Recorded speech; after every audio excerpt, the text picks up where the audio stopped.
நாம் இந்த பதிவில் பெயர்ச்சி அடையும் குரு பகவான் உங்கள் ராசிக்கு என்னென்ன சுப மற்றும் அசுப பலன்களை தரப்போகிறார், அதற்கான பரிகாரம் என்ன என்பதனை பற்றி விரிவாக காண்போம். உங்கள் வாழ்வில் வளமும் நலமும் செல்வ செழிப்பும் பெற எல்லாம் வல்ல இறைவனை உளமாற வேண்டி விரும்பி கேட்டுக்கொள்கிறேன். ஒருவரின் ஜாதகத்தில் எந்த கிரகம் உங்களுக்கு சாதக பலன் தருதோ இல்லையோ, ஆனால் குரு கிரகத்தின் நற்பலன்களை கொண்டவர்கள் சிறிது கஷ்டத்தை சந்தித்தாலும் வாழ்க்கையில் முன்னேறி விடுவார்கள். நவ கிரகங்களில் குரு பகவான் மங்கள கிரகமாக விளங்கி வருகிறார். ஜோதிட சாஸ்திரத்தில் குரு பகவானுக்கு தேவர்களின் குரு என்ற அந்தஸ்தும் வழங்கப்பட்டுள்ளது. இவர் நல்ல பலன்களை அளிக்கும் கிரகமாக கருதப்படுகிறார். திருமணம், மகிழ்ச்சி, குழந்தைகள், நல்ல அதிர்ஷ்டம், அறிவு, கல்வி, பேச்சாற்றல், மரியாதை, நல்ல ஒழுக்கம் ஆகியவற்றுக்கு இவர் காரணியாக உள்ளார். ஒருவரது ஜாதகத்தில் குரு பகவான் நல்ல இடத்தில் இருந்தால் அவர் வாழ்வில் மிகுந்த மகிழ்ச்சியையும் செழிப்பையும் பெறுகிறார். அவர் வெற்றியின் உச்சம் தொடுவதை யாராலும் தடுக்க முடியாது. குருவின் அருள் பெற்ற நபர்களுக்கு அறிவாற்றல் மேம்பட்டு சமூகத்தில் நல்ல கௌரவமும் பெற்றிருப்பார்கள். 12 ஆண்டுகளுக்கு பிறகு குரு பகவான் ரிஷப ராசியில் பிரவேசிக்க உள்ளார். ஜோதிடத்தில் முக்கிய கிரக பெயர்ச்சிகளில் ஒன்றாக கருதப்படுவது குரு பெயர்ச்சி. இந்த ஆண்டு குரு பெயர்ச்சி 2024 மே 1ஆம் தேதி நடக்க உள்ளது. குருவின் அமைப்பும் குருவின் பார்வையும் எப்படிப்பட்ட பலனை அள்ளித்தரும் என்பதை தெரிந்து கொள்வோம். கால சக்கரத்தில் தனுசு, மீன ராசிகளுக்கு அதிபதியான குரு பகவான் தற்போது மேச ராசியில் சஞ்சாரம் செய்து வருகின்றார். இவர் 2024ஆம் ஆண்டு மே மாதம் 1ஆம் தேதி நண்பகல் 12:59 மேச ராசியில் உள்ள கிருத்திகை 1ஆம் பாதத்தில் இருந்து ரிஷப ராசியில் உள்ள கிருத்திகை 2ஆம் பாதத்திற்கு பெயர்ச்சியாக உள்ளார். குரு பெயர்ச்சி பெறும் ஸ்தானத்தை விட குருவின் 5, 7, 9ஆம் பார்வை பெறக்கூடிய ராசிகள் மிகவும் சிறப்பான பலன்களை பெற்றிடும் என்பது ஜோதிட விதி. 2024ஆம் ஆண்டில் நடக்கும் குரு பெயர்ச்சியின் தாக்கம் அனைத்து ராசிகளிலும் இருக்கும். எனினும் சில ராசிகளுக்கு குருவின் இந்த மாற்றம் பலவித நற்பலன்களை அளித்தரும். இவர்கள் எடுத்த காரியங்கள் அனைத்திலும் வெற்றி பெறுவார்கள். நீண்ட நாட்களாக நடக்காமல் இருந்த பல விஷயங்கள் குரு பெயர்ச்சிக்கு பிறகு வெற்றிகரமாக நடந்து முடியும். இவர்களுக்கு அதிர்ஷ்டத்தின் ஆதரவு முழுமையாக இருக்கும். இந்த குரு பெயர்ச்சியானது ஒரு சில ராசிக்காரர்களின் வாழ்வை புரட்டி போட போகிறது. துரோகத்தால் பிரிந்த கணவன் மனைவி, சகோதர சகோதரி உறவு ஒன்று சேரப் போகிறது. நட்பு என்னும் நஞ்சால் உங்கள் உறவை பிரித்த துரோகியை இனம் கண்டு உண்மையான உறவு யார் என்பதனை அறிந்து கொள்வீர்கள். நஷ்டம் மட்டுமே பார்த்த வியாபாரிகள் திடீர் லாபத்தை அடைய உள்ளீர்கள். திடீர் லாட்டரி அடித்தது போல லாபம் இரட்டிப்பாகும். சனி பார்வையினால் ஏற்படும் காம சிந்தனைகள் இந்த குரு பெயர்ச்சியினால் சரியாகும். தகாத பெண் உறவை தவிர்த்து ஆன்மீக பயணத்தை தொடர்வீர்கள். சதி எதுவாக இருந்தாலும் அதை முறியடிப்பது சிவனின் விதியாகும். சிவனின் துணை இருந்தால் எதிரில் யமனே வந்தாலும் சமாளித்து வெற்றி அடையலாம். இனி உங்கள் ராசிக்கான பலன்கள் என்ன என்பதனையும் அதற்கான பரிகாரம் என்ன என்பதனையும் பார்ப்போம். கடகராசி அன்பர்களே, உங்களுடைய ராசிக்கு லாபஸ்தானத்தில் பயணம் செய்ய போகும் குரு பகவானால் மேன்மைகளும் நன்மைகளும் கிடைக்கும். வேலை செய்யும் இடத்திலும் வேலையிலும் இருந்த பிரச்சனைகள் நீங்கும். கடன் தொல்லைகள் நீங்கும். உங்களின் செல்வாக்கு உயரும். கோடி கோடியாக செல்வம் குவிய போகிறது. கடகராசிக்கு 3ஆம் வீடு, 5ஆம் வீடு, 7ஆம் வீடுகளின் மீது குருவின் பார்வை விழுகிறது. தைரிய ஸ்தானத்தினை குரு பார்ப்பதால் உங்கள் தைரியம் அதிகரிக்கும். பூர்வீக சொத்துக்களில் இருந்து லாபம் அதிகரிக்கும். புதிய சொத்துக்களை வாங்குவீர்கள். பிசினஸ் மூலம் நல்ல லாபம் வரும். குரு பகவான் களத்திரஸ்தானத்தை பார்வையிடுவதால் கவலைகள் காணாமல் போகும். குறிக்கோளை அடைவீர்கள். பூர்வ புண்ணியத்தின் மீது குருவின் பார்வை படுவதால் பிள்ளைகளுக்கு நன்மைகள் கிடைக்கும். பிள்ளைகள் ஜெயிப்பார்கள். வேலை கிடைக்கும். திருமணம் கைகூடி வரும். கௌரவம் தேடி வரும். மொத்தத்தில் இந்த குரு பெயர்ச்சி மேன்மைகளையும் லாபத்தையும் அள்ளித்தரும். மாணவர்களுக்கு நீங்கள் விரும்பும் உயர்கல்வி தேடி வரும். ஒளிமயமான எதிர்காலம் என் உள்ளத்தில் தெரிகிறது என பாடப்போகிறீர்கள். லாப குருவின் பயணத்தால் உங்களுக்கு வரவேண்டிய பணம் தக்க நேரத்தில் வந்து சேரும். பழைய கடனை பைசல் செய்ய வழி கிடைக்கும். குடும்பத்தில் சந்தோஷம் பெருகும். தம்பதிக்கு இடையே நெருக்கம் அதிகரிக்கும். இளைய சகோதரியின் தடைப்பட்ட திருமணம் சிறப்பாக முடியும்.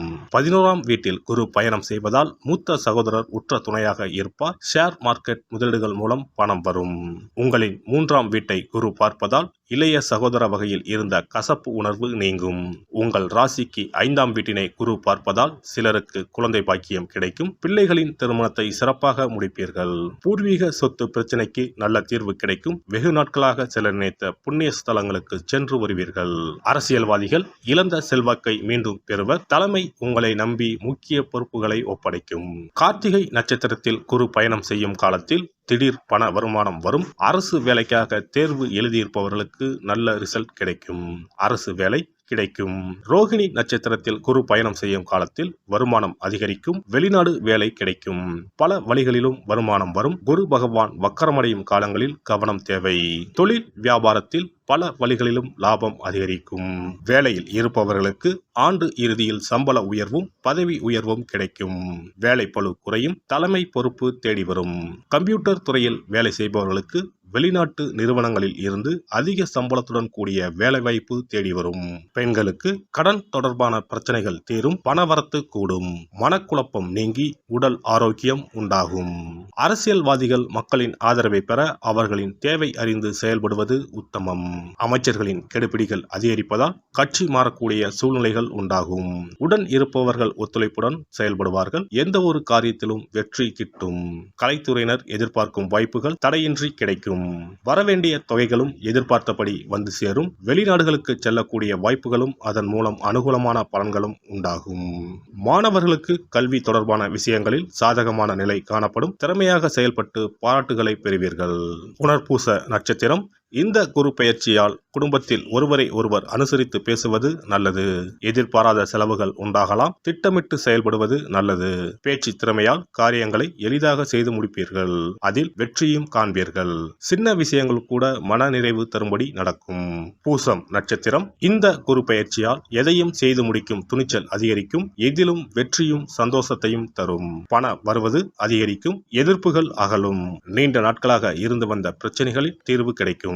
ஆயுள்யம் நட்சத்திரம். இந்த குரு பெயர்ச்சியால் தொழில் வியாபாரத்தில் ஈடுபட்டு இருப்பவர்களுக்கு கீழே இருப்பவர்களால் நன்மைகள் உண்டாகும். தேவையான சரக்குகள் கையிருப்பு இருக்கும். துணிச்சலாக முயற்சிகள் மேற்கொண்டு வியாபாரத்தை விரிவுபடுத்துவீர்கள்.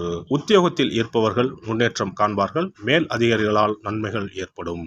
திங்கள் கிழமைகளில் சோமவார விரதம் கடைபிடிப்பது கஷ்டங்களை போக்கும்.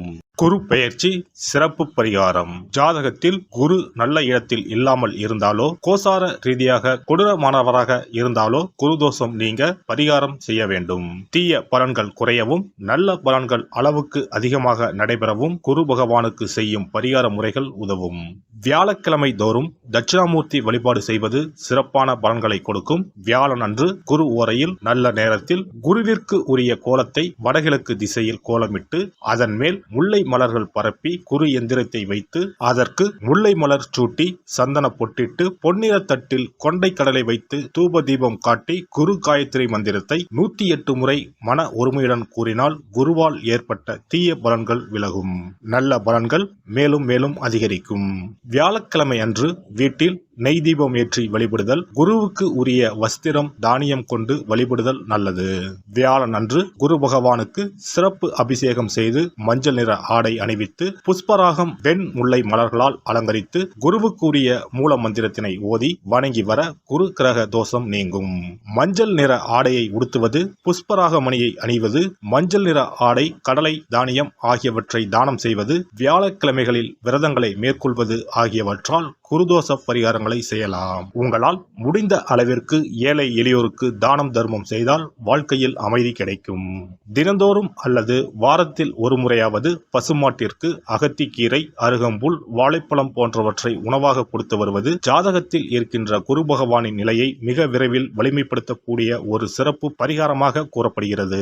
ஜாதகத்தில் குரு வலிமை இழந்திருக்கும் நிலையில் வியாழக்கிழமைகளில் அவருக்கு உரிய மஞ்சள் நிறத்தில் இருக்கும் லட்டுகளை வாங்கி தட்சிணாமூர்த்திக்கு நைவேத்தியம் செய்து கோவிலுக்கு வரும் பக்தர்களுக்கு வழங்குவதும் மங்களகரமான மஞ்சள் நிற பொருட்களை பிறருக்கு தானம் கொடுப்பதும் சிறந்த பரிகாரங்களாகும். குரு பகவானின் பரிபூர்ணமான அருள் கிடைக்க கோவில்களில் நடைபெறும் யாக பூஜைகளுக்கு தேவையான பொருட்களை வாங்கி தரலாம். ஒரு முறையாவது ஆலங்குடி சென்று குரு பகவானை வழிபாடு செய்து வாருங்கள். அல்லது தஞ்சாவூர் அருகே இருக்கக்கூடிய திட்டைக்கு சென்று ராஜகுருவாக இருக்கும் குரு பகவானை வணங்கினால் மலையளவு இருக்கக்கூடிய கஷ்டங்கள் கூட கடுகளவு குறையும். குலதெய்வ வழிபாடு நன்மை பயக்கும். கிடைக்கும். முடிந்தால் மாதம் ஒரு முறை குலதெய்வ கோவிலுக்கு சென்று வழிபட்டு வருவது நல்லது. ஒரு முறை திருச்செந்தூர் சென்று முருகப்பெருமானை வழிபட்டு வந்தால் இந்த குரு பெயர்ச்சி சிறப்பான பலன்களை தரும். உங்களின் வாழ்க்கையில் பொருள் ஈட்டும் முயற்சிகள் அனைத்தையும் வியாழக்கிழமைகளில் தொடங்குவதும் நல்ல பலனை கொடுக்கும். குறிப்பாக வியாழக்கிழமைகளில் வருகின்ற ஏகாதசி தினங்களில் நற்காரியங்களை தொடங்கினால் நன்மைகளை பெறலாம். வியாழக்கிழமைகளில் தங்கள் சக்திக்கு இயன்றளவில் அன்னதானம் செய்வது குரு பகவானின் நல்லருளை உங்களுக்கு பெற்றுத்தரும். அன்னதானம் செய்வதன் காரணமாக உங்கள் ஜாதகத்தில் இருக்கின்ற குரு கிரக தோஷங்கள் நீங்கி குரு கிரகத்தை பலப்படுத்தி உங்கள் வாழ்க்கையில் நீங்கள் விரும்பிய பலன்கள் தங்க தடையில்லாமல் கிடைக்கச் செய்யும். எல்லாம் வல்ல இறையருளால் நீங்களும் உங்கள் அன்பு குடும்பமும் உடல் நலம், நீலாயுள், நிறை செல்வம், உயர் புகழ், மெய்ஞானம் ஓங்கி வாழ்க வளமுடன். இந்த வீடியோ பதிவு உங்களுக்கு பிடித்திருந்தால் லைக் பண்ணுங்க, கமெண்ட் பண்ணுங்க, ஷேர் பண்ணுங்க, மறக்காம சப்ஸ்கிரைப் பண்ணுங்க, பக்கத்துல இருக்கிற பெல் பட்டனை கிளிக் பண்ணுங்க. நன்றி, வணக்கம். ஓம் நமச்சிவாய. சிவாய நம.